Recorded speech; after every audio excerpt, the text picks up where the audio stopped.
Hello student, इस lecture से हम स्टार्ट कर रहे हैं वेक्टर कैलकुलस। और इस लेक्चर का जो एम है वो है इसके फंडामेंटल कॉन्सेप्ट को स्टडी करना।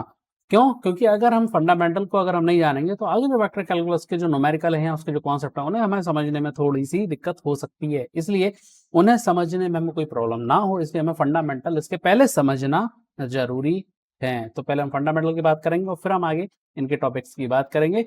पर इस लेक्चर को हम स्टार्ट करें इससे पहले एक अपील। चैनल पर अगर आप नए हैं तो चैनल को सब्सक्राइब कीजिए, वीडियो को लाइक कीजिए और हाँ शेयर करना मत भूलना। तो चलो हम इसको स्टार्ट करते हैं। वेक्टर की अगर हम बात करें तो ये ऐसी फिजिकल क्वांटिटी होती है जो मैग्नीट्यूड और डायरेक्शन ये दोनों को ही शो करते हैं। ठीक है, तो ऐसे हम बोलेंगे इनको वेक्टर क्वांटिटी। वेलोसिटी एग्जांपल के लिए एक्सेलरेशन एंड मोमेंटम, ये सब इसके कुछ एग्जांपल है। अगर हम इसे रिप्रेजेंट करें तो किस तरह से रिप्रेजेंट कर सकते हैं? हमारे पास दो पॉइंट है, एक पी पॉइंट है और एक हमारे पास क्यू पॉइंट है। अगर हम इसके टेल की बात करें यानी कि ये वाले सेक्शन की बात करें तो इसका इनिशियल पॉइंट है और इसका हेड पॉइंट है जो इसे फाइनल पॉइंट हम बोल सकते हैं। तो इसका डायरेक्शन कहां से कहां पर है? अगर हम वेक्टर की बात करें तो डायरेक्शन का होना जरूरी है। तो डायरेक्शन क्या है? पी से क्यू इसकी डायरेक्शन है। ठीक है, और इसको हम शो कैसे करेंगे? ए एरो लगा करके। ठीक है, ए कोई क्वांटिटी, उसके ऊपर अगर आप एरो लगा देंगे तो ये क्या हो जाएगा? एक वेक्टर क्वांटिटी हो जाएगा। इसको रिप्रेजेंट करने के लिए हम कुछ इस तरह का एक्सप्रेशन यूज करते हैं, A bar equal to A dot A cap. ये जो ए कैप है यूनिट वेक्टर है जो उसकी डायरेक्शन को शो करता है, और ए जो लिखा हुआ वो इसका मैग्नीट्यूड है। यानी कि अगर हम बात करें किसकी? यूनिट वेक्टर की अगर हम बात करें, यूनिट वेक्टर इक्वल टू क्या हो जाएगा? ए वेक्टर अपॉन मोड ए। मोड ए बेसिकली मैग्नीट्यूड, मोड ए लगा दो या फिर आप इसको ऐसा भी लिख सकते हो, पर मोड ए लगाना ज्यादा बेटर है ताकि क्लियरिटी इसमें हमको मिलती है कि हाँ हम इसका मैग्नीट्यूड कैलकुलेट करने वाले। ठीक है, तो ऐसा भी हम लिख सकते हैं। तो ये क्या है? इसका यूनिट वेक्टर है। ठीक है, अब यहां पर अगर हम बात करते हैं अपने तीन कोऑर्डिनेट्स की बात करते हैं, एक्स वाई और जेड। हमारे पास एक्सेस है, इनको कुछ कोऑर्डिनेट है, एक्स कोऑर्डिनेट होगा, वाई कोऑर्डिनेट होगा, जेड कोऑर्डिनेट। यानी कि अगर आप किसी पॉइंट को स्पेस में अगर आप रखते हैं तो किस तरह से यहाँ पर इसको हमें शो करना है। तो चूंकि हम यहाँ पे अभी यूनिट वेक्टर की बात करें तो पहले हम उन्हीं की बात करेंगे। अगर हम एक्स वेक्टर की बात करें तो इसके लिए जो यूनिट वेक्टर है वो आई शो किया जाता है, वाई के लिए जे शो किया जाता है, जेड के लिए के शो किया जाता है। तो ये सब जो है इन एक्सेस पर आने वाले क्वांटिटीज के लिए या आने वाले वेक्टर के लिए डायरेक्शन को रिप्रेजेंट करने का ये नोटेशन है। अगर एक्स में आ रहा होगा तो उसे आई से रिप्रेजेंट करेंगे, वाई में आ रहा होगा तो जे कैप से रिप्रेजेंट करेंगे, और अगर जेड पे जा रहा होगा तो हम के कैप से रिप्रेजेंट करेंगे। ठीक है, ठीक है। इसे और तरीके से अगर हम समझें तो हमारे पास कोई एक एक्स वेक्टर है जो क्या शो कर रहा है? एक्स डॉट आई कैप को शो कर रहा है। यानी कि मेरे पास जो आई कैप होगा वो क्या हो जाएगा? एक्स बार अपॉन एक्स होगा। ठीक, ऐसे ही अगर मैं वाई की बात करूंगा तो वाई मैग्नीट्यूड और ये हो जाएगा जे कैप। और यहां पर अगर हम जे कैप की बात करें तो किस तरह से हम बताएंगे इसको? वाई अपॉन वाई से बात करेंगे। ऐसे ही अगर हम बात करें के कैप की बात करें तो क्या हो जाएगा? ये जेड अपॉन जेड से हम इसे शो करेंगे। ठीक है, तो ये हमारे पास यूनिट वेक्टर के रिप्रेजेंटेशन है तीनों के लिए। अब यहां पर हम बात करते हैं पोजीशन वेक्टर और डिस्प्लेसमेंट वेक्टर की। पोजीशन वेक्टर बेसिकली क्या है? आपके पास दो पॉइंट है, क्योंकि हमें डिस्प्लेसमेंट वेक्टर भी निकालना है इसलिए हम दोनों पॉइंट्स को ले लेते हैं। हमारे पास एक पॉइंट है ए है, ठीक है, और दूसरा पॉइंट हमारे पास बी है। इसे कहीं स्पेस में रख दिया गया है। ए का कोऑर्डिनेट है x1 y1 z1 और बी का जो कोऑर्डिनेट है वो है x2 y2 और z2। ये कहीं पर यहां पर रखा हुआ है। ठीक है, हम इसको ऐसा मान लेते हैं। ठीक है, अगर हम यहां पर ए पॉइंट को लेते हैं, ए के लिए हम यहां पर लिख लेते हैं x1 y1 और z1। ठीक है, ये ए को शो कर रहा है। ऐसे ही बी को शो करने के लिए हम ले लेते हैं x2 y2 और z। तो ये दो हमारे पास पॉइंट है। सबसे पहले हमें इनकी बात करनी है पोजीशन वेक्टर की। पोजीशन वेक्टर बेसिकली आएगी कैसे? तो पोजीशन वेक्टर हमेशा ओरिजिन से काउंट किया जाता है। ठीक है,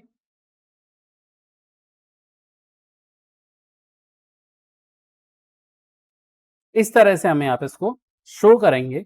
ठीक है, यानी कि ओरिजिन क्या है? अगर मैं ओरिजिन को लूं तो क्या हो जाएगा? ये 0 0 0 को शो करेगा। तो ओरिजिन से अगर हम लेते हैं तो वो पोजीशन हमें ए की मिल जाएगी, ऐसे हमें पोजीशन बी के लिए हमें यहाँ पर मिल जाएगी। अभी पोजीशन वेक्टर को निकालेंगे किस तरह से, तो पोजीशन वेक्टर के लिए हम ए को लिखेंगे, ए बार हम लिखेंगे इसको x1। अभी हमने ऊपर पढ़ा था यूनिट वेक्टर का कॉन्सेप्ट, यानी कि अगर x1 आ रहा है तो ये किसके लिए, x के लिए, तो उसको हम किससे रिप्रेजेंट करेंगे, आई कैप इसके साथ रहेगा, जो ये बताएगा कि ये x का एक x वेक्टर के लिए कोऑर्डिनेट है, ठीक है। प्लस y1 j कैप लगाएंगे, प्लस z1 k कैप लगाएंगे। ऐसे ही मैं यूज करूंगा b x2 i cap plus y2 j cap plus z2 k cap. तो ये दोनों कोऑर्डिनेट के लिए बन गया पोजीशन वेक्टर। इस तरह से हम लगाते हैं, इस तरह से हम कैलकुलेट करते हैं पोजीशन वेक्टर। अब हमें कैलकुलेट करना है कि डिस्प्लेसमेंट वेक्टर क्या चीज है। डिस्प्लेसमेंट वेक्टर का सीधा सीधा मतलब है कि एक क्वांटिटी है या एक ऑब्जेक्ट ले लो, मैं एक ऑब्जेक्ट हूं, मैं ए से कहां जा रहा हूं, बी के लिए जा रहा हूं, ठीक है। ए से कहां जा रहा हूं मैं, बी डायरेक्शन के लिए मैं जा रहा हूं। इसको हम आगे नहीं करते हैं, हम इसको ऐसा बना देते हैं।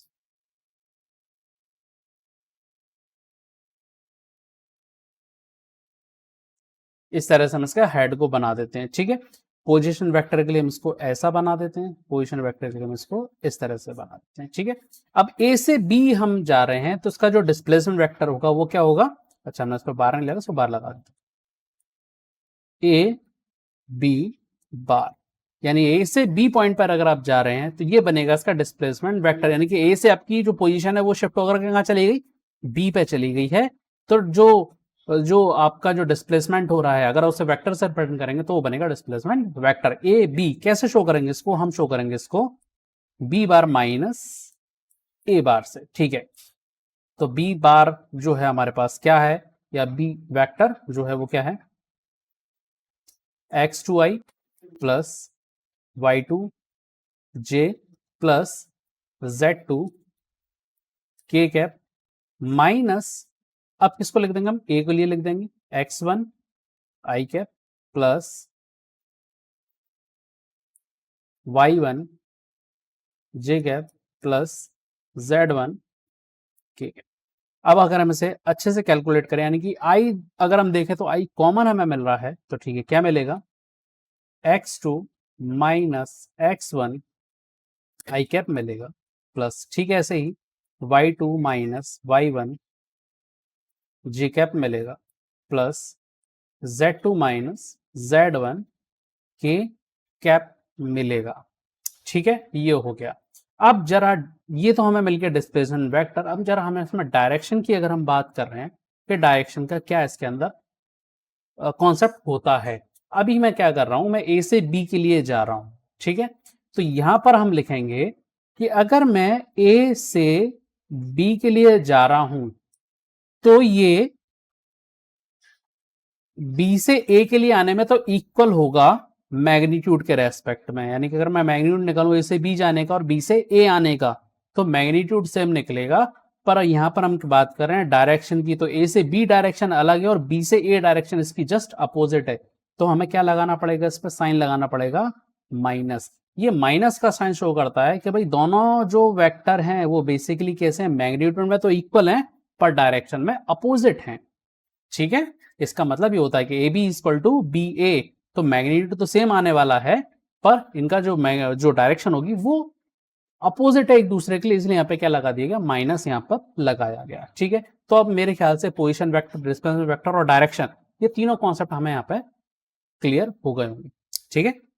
चल, तो अब हम यहाँ पर एक क्वेश्चन ले रहे हैं और इस क्वेश्चन में अपने जो जितने भी हमने अभी तक कॉन्सेप्ट पढ़े वो हम सब यहाँ पर कंप्लीट करेंगे। साथ ही साथ एक कॉन्सेप्ट और देखेंगे, वो है मैग्नीट्यूड का, कि मैग्नीट्यूड कैसे कैलकुलेट किया जाता है। तो न्यूमेरिकल में ही हम इसको समझ लेंगे, ठीक है। चलो, तो यहाँ पर लिखा हुआ एक पार्टिकल है, एक इनिशियल पॉइंट ए 1 2 3 पर है, जो मूव कर रहा है कहां के लिए, बी पॉइंट के लिए, जो 4 5 6 पर है।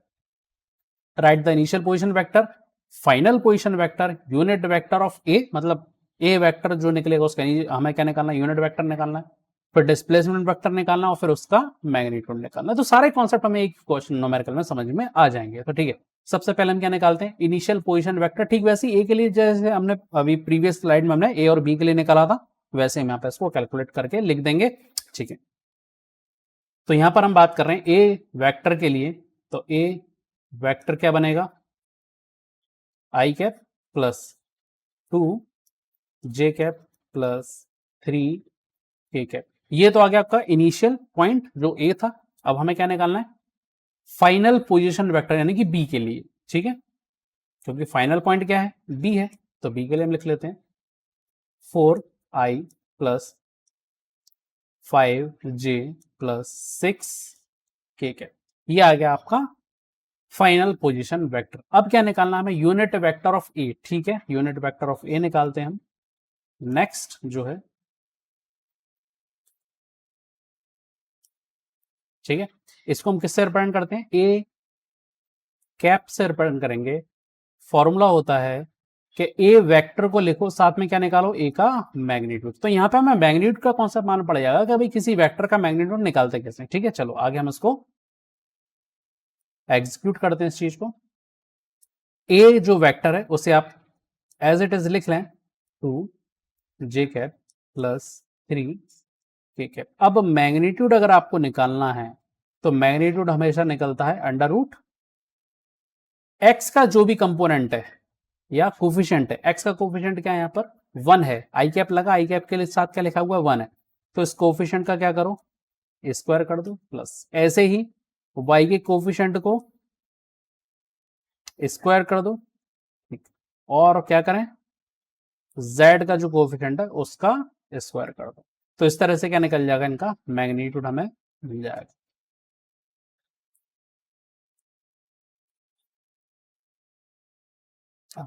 कैलकुलेट करें तो क्या मिलेगा, 1 4 5 9 14 रूट 14। तो ये आ गया इसका यूनिट वेक्टर। तो इस तरह से हम किसी भी वेक्टर का यूनिट वेक्टर हम कैलकुलेट कर सकते हैं। ठीक है, क्या करना है, बस हमें जो वेक्टर है उसको उसके मैग्नीट्यूड से डिवाइड कर देना है, तो उसका यूनिट वेक्टर हमें कैलकुलेट हो जाएगा। ठीक है, अब आगे बात करते हैं इसमें डिस्प्लेसमेंट वेक्टर की। तो डिस्प्लेसमेंट वेक्टर अभी हमने बात की थी क्या, ए बी वेक्टर, ये है हमारा डिस्प्लेसमेंट वेक्टर। ठीक है, कैसे निकालेंगे, 2 माइनस 1, प्रीवियस फॉर्मूले को देख लो, क्या बोल रहा है, x2 माइनस x1। तो जो सेकंड वेक्टर हो गया, फाइनल जो पोजीशन होगी उसमें से क्या करो, इनिशियल पोजीशन को माइनस करते जाओ। ठीक है, तो निकल जाएगा। ठीक है, आगे करते हैं।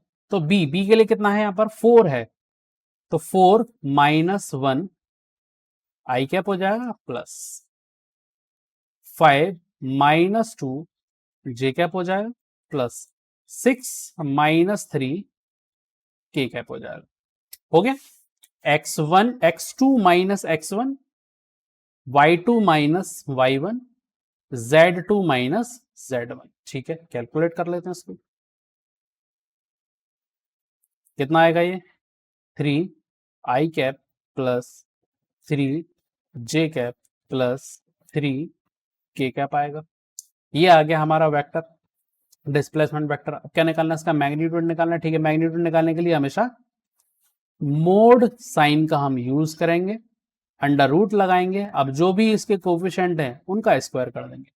ठीक है, 3 है तो ये 3 का स्क्वायर, x का, y का भी 3 है और z का लिए भी 3 है, तो क्या हो जाएगा, 3 अंडर रूट 3, ये हमें यहां पर कैलकुलेट होकर के मिलेगा।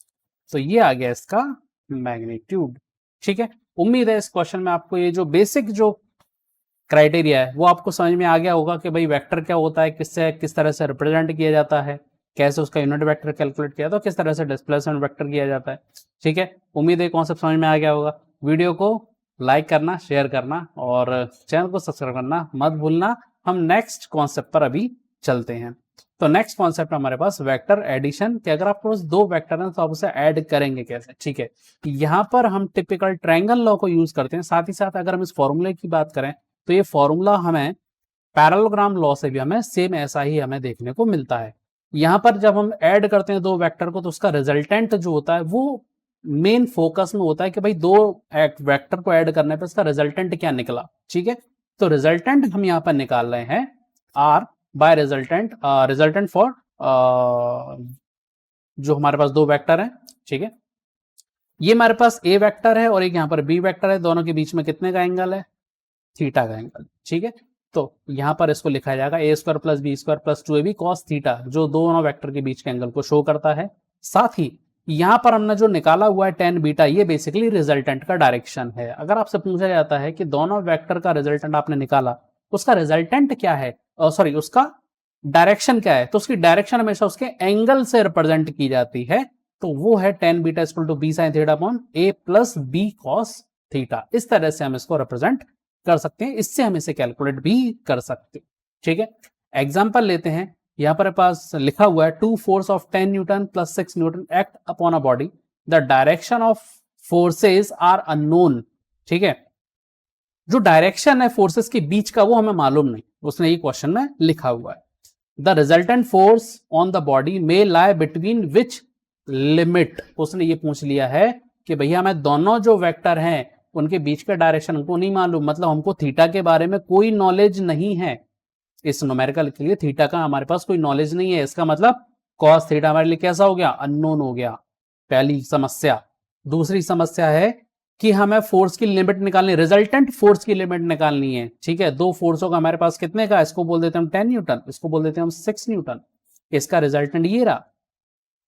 ठीक है, तो इसकी लिमिट क्या है, लिमिट मतलब मैक्सिमम और मिनिमम। ठीक है, यहां से कैलकुलेट कर सकते हैं, बिल्कुल कैलकुलेट किया जा सकता है इसको। इससे कैसे, अभी हम इसको थोड़ा सा देखते हैं। ठीक है,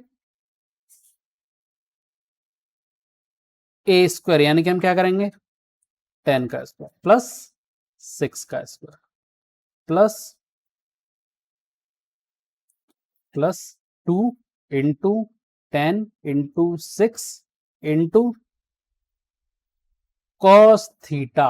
अब यहां पर सब कुछ जो जिम्मेदारी है इस कॉस थीटा की है। कैसे है, जरा यहां पर हमें बोला गया है लिमिट के बारे में बात करना है, यानी कि आर मैक्सिमम और आर मिनिमम कब होगा, सब कॉस थीटा, क्योंकि बाकी सारी क्वांटिटीज तो कांस्टेंट है, कॉस थीटा चेंज होगा, अगर ये चेंज होगा तो मेरा रिजल्टेंट भी चेंज होगा। ठीक है, यहां पर कॉस थीटा की लिमिट को जरा देखते हैं। कॉस थीटा की लिमिट क्या होती है, -1 से 1 के बीच में होती है, यानी कि -1 क्या है मिनिमम और 1 क्या है मैक्सिमम। बस हमारा आंसर आ गया, यही तुमको चाहिए था। यानी कि अगर आपको आर मिनिमम चाहिए या आर मिनिमम के बारे में आपको अगर मालूम करना है तो बस कॉस थीटा को क्या कर दो, नेगेटिव को -1 रख दो, 10 स्क्वायर प्लस 6 स्क्वायर माइनस कितना आएगा ये 120। ठीक है, ये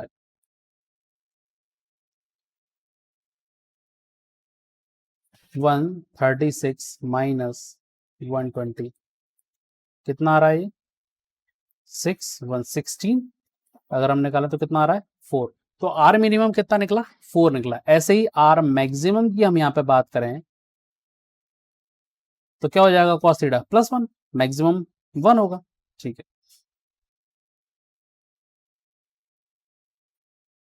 हंड्रेड प्लस 36 प्लस 120, वैल्यू कितनी आ रही है 256। तो 256 का कितना होता है 16 न्यूटन हो जाता है। तो इस तरह से हमें क्या मिल गई, दो वैल्यू मिल गई, मिनिमम और मैक्सिमम। यही हमसे पूछा गया था कि लिमिट इसकी क्या है। ठीक है, उम्मीद है ये क्वेश्चन समझ में आ गया होगा, कॉन्सेप्ट समझ में आ गया होगा कि दो वेक्टर का एंगल का क्या रिलेशन इसके साथ होता है, या एंगल दिया हो तो किस तरह से हम उसका रिजल्टेंट कैलकुलेट कर सकते। ठीक है, आगे चलते हैं। दो क्वेश्चन और हम लेते हैं। यहां पर पूछा गया है prove that when the angle between two vector of equal magnitude is 2π/3 the magnitude of their resultant is equal to either of them. ठीक है, दोनों का मैग्नीट्यूड सेम है, अगर 2π/3 का एंगल होता है दोनों के बीच में, मतलब यहां पर उसने थीटा की वैल्यू हमें यहाँ पे बता दी है कि दोनों के बीच में अगर 2π/3 का एंगल होता है तो उसका जो रिजल्टेंट होगा वो किसके बराबर आएगा, दोनों में से किसी एक के बराबर आएगा, क्योंकि दोनों का मैग्नीट्यूड सेम है। ठीक है, कैलकुलेट करते हैं इसको, इसी फॉर्मूले को यूज करते हैं। R इज इक्वल टू, दोनों का मैग्नीट्यूड सेम है तो हम A ले लेते हैं, A², B का भी क्या हो जाएगा, A² हो जाएगा, प्लस 2A² हो जाएगा, कॉस वैल्यू कितनी लिखी है इस पे, 2π/3 लिखिए। ठीक है,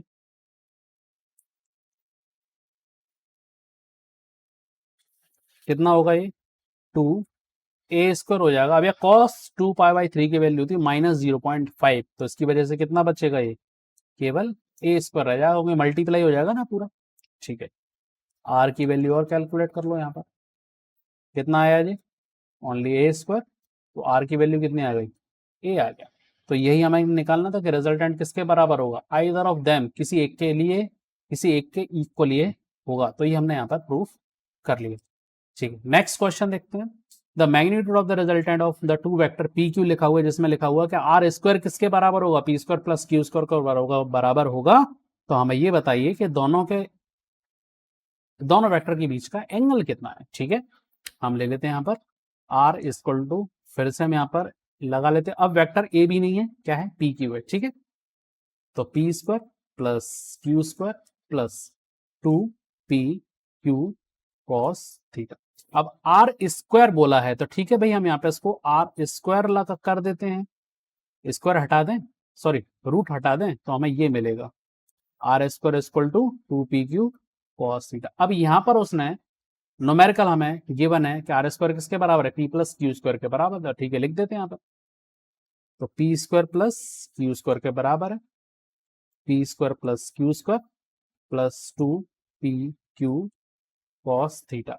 तो यहां से देखो जरा हमें क्या मिल रहा है, PQ कैंसिल, क्या मिला, 2PQ cos theta is equal to 0 मिला। ठीक है, cos थीटा कितना मिला, 0 मिला, थीटा कितना मिला, 90 मिला, आ गया एंगल। यही हमें निकालना था, what is the angle between P and Q, 90 degree होगा, तभी ये जो रिजल्टेंट होगा वो P² प्लस Q² होगा। उम्मीद है क्वेश्चन समझ में आ गया होगा, किस तरह से रिजल्टेंट ऑफ वेक्टर का फॉर्मूला अप्लाई किया जाता है, ये भी समझ में आ गया होगा। ठीक है, आगे चलते हैं। अब हम बात करते हैं प्रोडक्ट की, कि भाई अगर आपके पास दो वेक्टर है, उनका प्रोडक्ट आप किस तरह से निकालेंगे। दो तरीके से इनके प्रोडक्ट कैलकुलेट किए जाते हैं। पहला है हमारे पास स्केलर, या फिर इसको हम बोलते हैं डॉट प्रोडक्ट। दूसरा वेक्टर, जिसे हम बोलते हैं क्रॉस प्रोडक्ट। ठीक है, डॉट प्रोडक्ट की अगर हम बात करें तो ए डॉट, इसे डॉट से रिप्रेजेंट किया जाता है, और इसका मतलब होता है AB cos थीटा। ठीक है, AB cos थीटा, इस तरह से हम इसको कैलकुलेट करते हैं। अब यहां पर हम थोड़ा सा अपने एक्स को लेकर के आते हैं,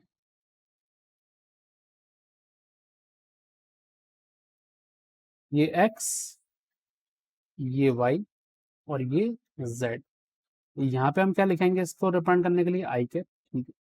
यहाँ पे क्या लिखेंगे हम, जे के, और यहाँ हम लिखेंगे के कैप।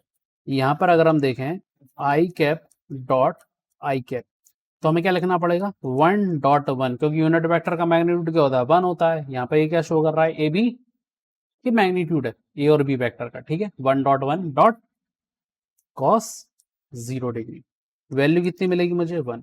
इसका मतलब ये हुआ कि अगर मैं आई और आई यानी कि सेम वेक्टर का, अगर मैं सेम वेक्टर कंपोनेंट का अगर मल्टीप्लाई करूंगा तो मुझे रिजल्ट हमेशा क्या मिलेगा, 1 मिलेगा। ठीक है, और अगर अपोजिट हो तो, जैसे मैं यहां पर ले लेता हूं I cap dot J cap, magnitude दोनों का 1 होगा, बट दोनों के बीच एंगल कितना है, 90 का है, वैल्यू कितनी हो जाएगी, 0 हो जाएगी।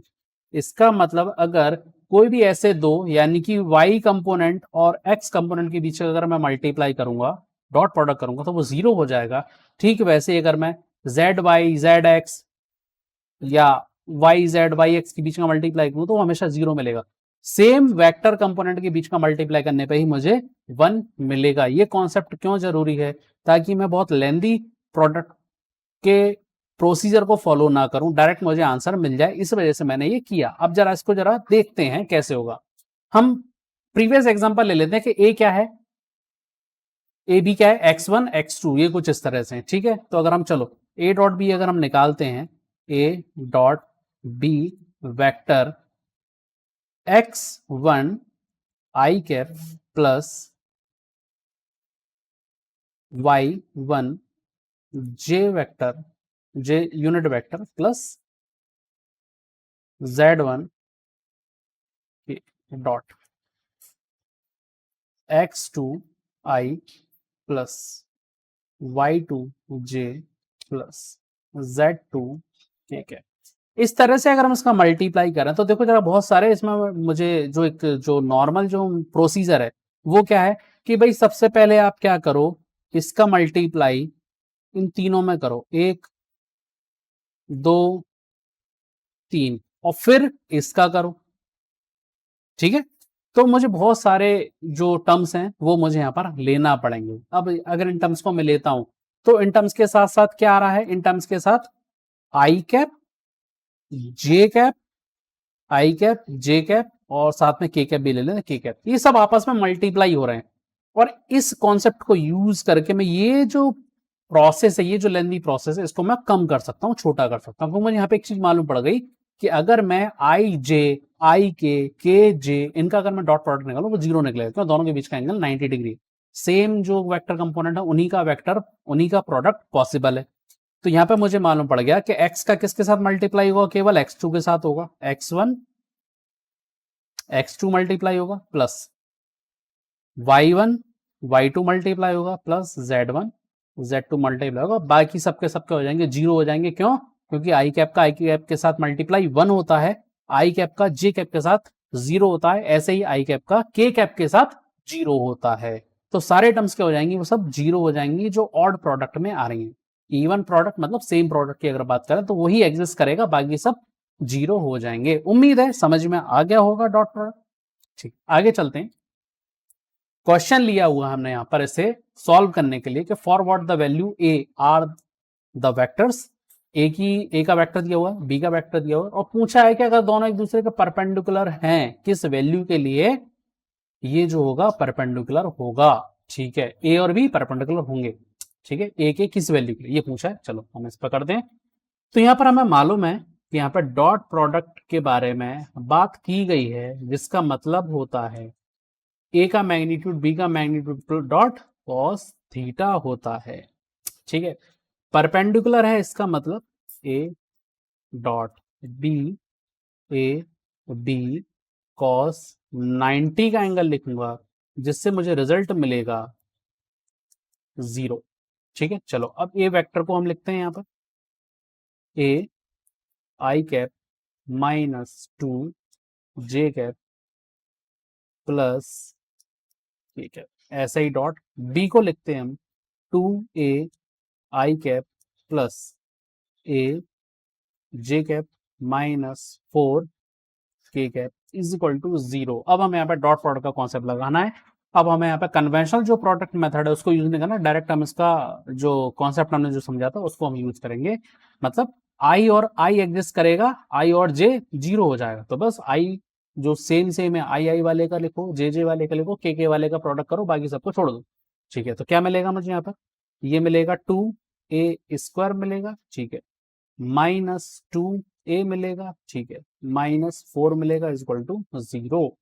तो यहां से हम a2 को कॉमन ले लेते हैं, a बचेगा 4 बचेगा, सॉरी यहाँ पर कितना बचेगा 2 बचेगा इज इक्वल टू 0, ये मिल गया। अब इसके क्या करो, फैक्टर कर लो, 2 है तो +2 ना -2 +1, ठीक है। तो a -2 बचेगा, a +1 मुझे फैक्टर में मिलेगा 0, a की वैल्यू कितनी आई 2 एंड -1, ये दो वैल्यू हमें यहाँ पर मिलेगी, यानी कि दो वैल्यू के लिए अगर हम इनका डॉट प्रोडक्ट निकालेंगे तो दोनों डॉट प्रोडक्ट क्या आएगा, एंगल 90 का ये बनाएंगे, यानी कि यहाँ पर ये क्या होगा, परपेंडिकुलर एक दूसरे के होंगे। तो ये हमने यहाँ से इससे कैलकुलेट कर लिया। उम्मीद है क्वेश्चन समझ में आ गया होगा। चलिए आगे बात करते हैं हम, यहाँ पर ये है वेक्टर और क्रॉस प्रोडक्ट। क्रॉस प्रोडक्ट इसलिए दोनों के बीच में क्रॉस लगाया जाता है, वेक्टर इसलिए क्योंकि ये डायरेक्शन पर बेस्ड होता है, ठीक है। कैसे होता है, कैसे लिखेंगे हम इसको, लिखने का तरीका magnitude A B sine theta और एन कैप जो है वो इसकी डायरेक्शन को शो करता है, इस वेक्टर प्रोडक्ट की डायरेक्शन को शो करता है। हमारे पास ए वेक्टर है, बी वेक्टर है, यानी कि ए जो वेक्टर है A1 B1 C1 और बी यहाँ पर है A2 B2 C2। तो क्रॉस प्रोडक्ट को कैलकुलेट हम करेंगे कैसे, ये फॉर्मूला आपको याद रखना है, यानी कि डिटर्मिनेंट आपको याद रखना है, आई कैप जे कैप के कैप A1 B1 C1 और A2 B2 C2। उसके बाद आपको डिटर्मिनेंट सॉल्व करना, उम्मीद है बहुत अच्छे से आती है। कैसे कैलकुलेट करेंगे वो आप कैलकुलेशन में आप कर सकते हैं, ठीक है। तो ये हमें यहाँ पर अप्लाई करना है, डिटर्मिनेंट के थ्रू हमें यहाँ पे से कैसे कैलकुलेट करना है, ठीक है। चलो अब आगे हम इसके न्यूमेरिकल को देखते हैं कि यहाँ पर न्यूमेरिकल दिया हुआ है, for what value a are the vector, A जो वेक्टर है वो है -4 -6 2, ऐसे ही बी है -1 4 3, सी दिया हुआ है -8 -j +3 cap, find the value A dot B cross C, यानी कि हमें यहाँ पे दो कॉन्सेप्ट लगाने हैं, एक क्रॉस प्रोडक्ट का, दूसरा डॉट प्रोडक्ट का, ठीक है। तो सबसे पहले हम क्रॉस प्रोडक्ट यानी कि ब्रैकेट का जो, सबसे पहले ब्रैकेट को सॉल्व करेंगे और फिर हम डॉट प्रोडक्ट को। तो ब्रैकेट में क्या लिखा है, क्रॉस प्रोडक्ट, तो ठीक है यहाँ पर हम बी क्रॉस सी को कैलकुलेट करेंगे। यहाँ पे लिखेंगे हम आई कैप जे कैप के कैप। अब यहाँ पर बी की वैल्यू लिख देते हैं, बी क्या है यहाँ पर -1 4 3 है, ऐसे यहाँ पे सी लिख देते हैं हम -8 -1 +3, ठीक है। अब इसे हमें सॉल्व करना है, कैसे करेंगे, आई कैप एज इट इज यहाँ पर रहेगा, ठीक है। 4 3 मिलेगा मुझे 12 +3 मिलेगा माइनस जे कैप -3 +24 मिलेगा प्लस के कैप 1 +32, ये मिलेगा, ठीक है। सॉल्व कर लेते हैं, क्या मिलेगा मुझे यहाँ से 15 आई कैप मिलेगा